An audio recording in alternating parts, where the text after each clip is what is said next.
आज हम बात करने वाले हैं mid cap victim special stocks के बारे में, जिसमें एग्रोफोज, मौर्या उद्योग, शिवेन एनआर रिटेल हैं। इसमें मिड कैप गेन के द्वारा मासूम निवेशकों को फंसाया गया था और निवेशक इसमें बुरी तरह से फंसे हुए हैं। आज 8 मंथ बाद भी इन स्टॉक्स में लोअर सर्किट लग रहे हैं। बट उन निवेशकों का एक ही सवाल है कि इन स्टॉक्स में से निकले कैसे, बाहर कैसे निकले और अपनी पैसा जो है मिनिमम लॉस के साथ में कैसे निकाल पाएँ। तो उन्हीं की समस्याओं के ऊपर आज का ये पूरा वीडियो है। ये वीडियो जितना मिड के विक्टिम्स के लिए देखना ज़रूरी है, उससे कहीं ज़्यादा उन निवेशकों के लिए ज़रूरी है जो फ्री में एडवाइस के तौर पे यहाँ वहाँ देखते फिरते हैं, खोजते रहते हैं फ्री के एडवाइस।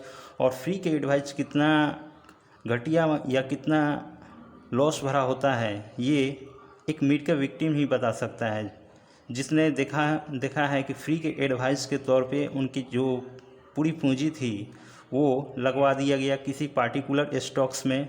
और स्टॉक भी ऐसे कि उस टाइम उनके प्राइस भी बहुत अच्छे चल रहे थे, बट जैसे जैसे निवेशकों ने उसमें पैसा डालते गया, स्टॉक का प्राइस बढ़ते बन गया और फिर एक गेम के तौर पे मिड कैप गेन वालों ने उसमें से अपनी जो पूरी उनकी निवेशित पूंजी थी निकाल लिए, जिसके बाद उसमें लोअर सर्किट लगने चालू हो गए। लोअर सर्किट ऐसा लगा कि आज 8 मंथ बाद भी उसमें लोअर सर्किट लग रहे हैं और मासूम निवेशक उसमें बुरी तरह से फंस चुके हैं। तो जो भी नए निवेशक हैं उन सबसे एक ही मेरा रिक्वेस्ट है, उनके मोबाइल पे कॉल या एसएमएस आते हैं स्टॉक रिकमेंडेशन का फ्री में, तो उन सबसे बचें। उनके बताए गए स्टॉक से दूर रहें, अन्यथा आपके पास भी पछतावे के सिवाय कुछ और नहीं रहेगा। व्हाट्सएप ग्रुप के कुछ निवेशकों का ये भी कहना है कि उनके मोबाइल पे वैसे ही एसएमएस आने लगे हैं जैसे पहले मिड कैप गेन वालों ने सेंड किया करते थे। तो इसलिए भी आप सबसे एक ही रिक्वेस्ट है कि सतर्क रहें और बहकावे में ना आएँ, क्योंकि कंप्लेन कर के हम सब ने देख लिया है, हुआ कुछ नहीं। जो गेम किए थे वो आज भी गेम कर रहे हैं, उनकी टीम आज भी टेलीग्राम पे एक्टिव हो चुकी है। तो इसलिए इस सबसे बचिए और सेल्फ ट्रेडिंग कीजिए। सेल्फ ट्रेडिंग से मेरा तात्पर्य ये है कि खुद किसी स्टॉक की एनालिसिस करें, उसके बारे में पूरी जांच पड़ताल करें, फंडामेंटल हो या फिर फाइनेंशियली हो, जो भी हो अपने लेवल से उसकी जांच परख करें और उसके बाद ही उसमें निवेश का सोचें। क्योंकि यदि आप सेल्फ स्टडी कीजिएगा तो आपको उस स्टॉक में इतने हाई लेवल पे लॉस नहीं होंगे भी तो मामूली रूप से होंगे और आप फिर से ट्रेडिंग कर सकते हैं। लॉस और प्रॉफिट ये तो मार्केट का रूल ही है, जो लॉस लेते हैं उनको प्रॉफिट भी होता है, लेकिन लॉस कम से कम हो इसका ध्यान जो रख लेते हैं उनको प्रॉफिट यहाँ पे 100% होता है। तो चलिए अब देख लेते हैं एग्रोफोज, मौर्या उद्योग, शिवेन एनआर रिटेल और दार्जिलिंग रोपवे से बाहर निकलने का बेस्ट 4 ऑप्शन जो मैं बताने वाला हूँ वो कौन कौन से हैं। स्टेप बाय स्टेप सभी के बारे में बताऊंगा। आपको इसमें से जो भी अच्छा लगे कमेंट कर सकते हैं, या आपके पास ऐसा कोई ऑप्शन हो इसमें से बाहर निकलने के लिए तो आप बता सकते हैं। यदि आपका सुझाव बेहतर लगा तो वो भी मैं शेयर करूंगा सबके साथ में। तो चलिए देख लेते हैं वो 4 ऑप्शन कौन कौन से हैं। पहला ऑप्शन हमारे हिसाब से यही है कि आप उस स्टॉक में से सेल करके निकल जाएं। सबसे मुश्किल और सबसे आसान तरीका यही है कि उसमें से सेल करके आपकी जो भी बची हुई रकम है उसे निकाल लें। मान लेते हैं आपने 1 लाख इन्वेस्ट किया था, स्टॉक 90% से अबव गिर चुका है, तो भी आपके पास में 10,000 अभी भी आपके हाथ में है। और 10,000 भी एक अच्छी रकम होती है किसी दूसरे स्टॉक में लगाकर लॉस को कम करने के लिए। हालांकि सेल करने के बाद आपके पास दूसरा कोई ऑप्शन नहीं रह जाता है, इस स्टॉक को जितना गिरना था गिर चुका है। वेट और होल्ड किया जाए तो हो सकता है कुछ रिकवरी हो जाए। दूसरा ऑप्शन है उस स्टॉक को होल्ड करने के लिए लॉन्ग टर्म के लिए। लॉस तब तक नहीं होता है जब तक आप उस स्टॉक में बने हुए हैं।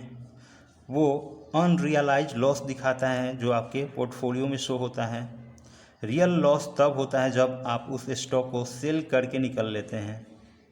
तो अब सवाल उठता है कि होल्ड कब तक करें और किस टारगेट के लिए करें।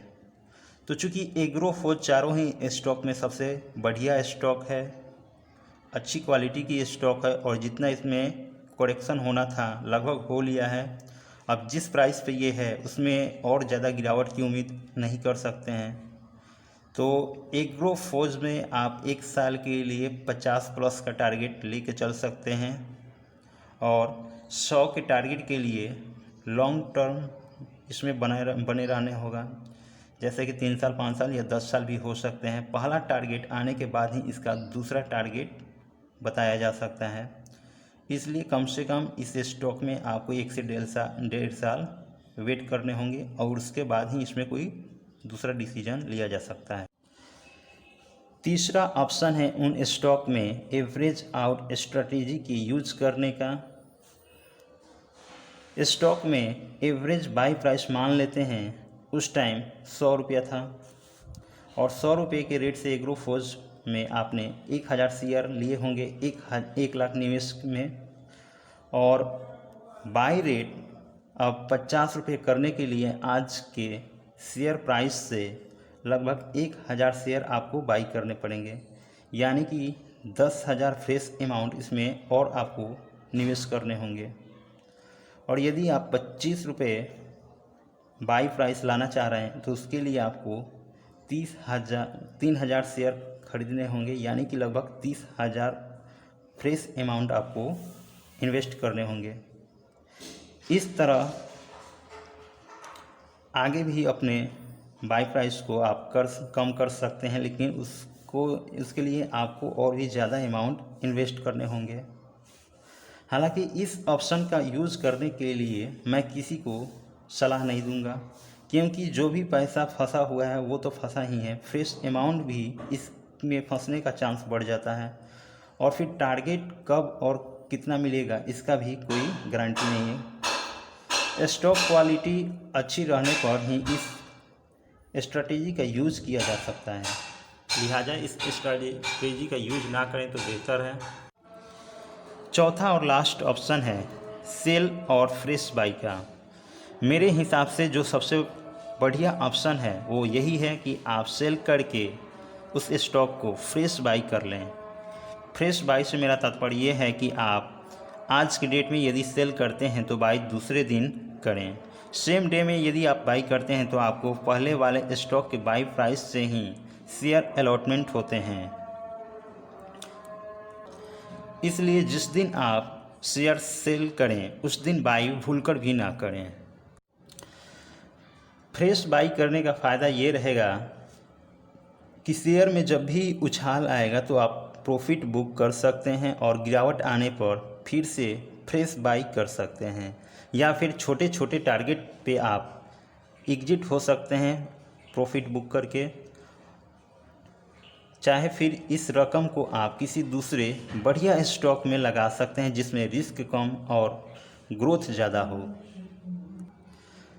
हालांकि इस स्ट्रैटेजी का यूज करने के लिए आपको पहले कुछ बातों का ध्यान रखना होगा, जैसे कि लोअर सर्किट जब किसी स्टॉक में लग जाता है तो उस स्टॉक में शेयर बेचना काफ़ी मुश्किल भरा कदम रहता है और जल्दी सेल नहीं हो पाता है, ये आप सबको मालूम है।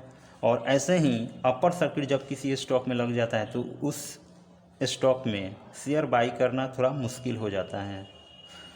और इसके अलावा जीरोधा में यदि आपके अकाउंट हैं तो जीरोधा में हिडन चार्जेस बहुत ज़्यादा लगते हैं, जैसे कि डीपी चार्ज, कॉल और ट्रेड चार्ज।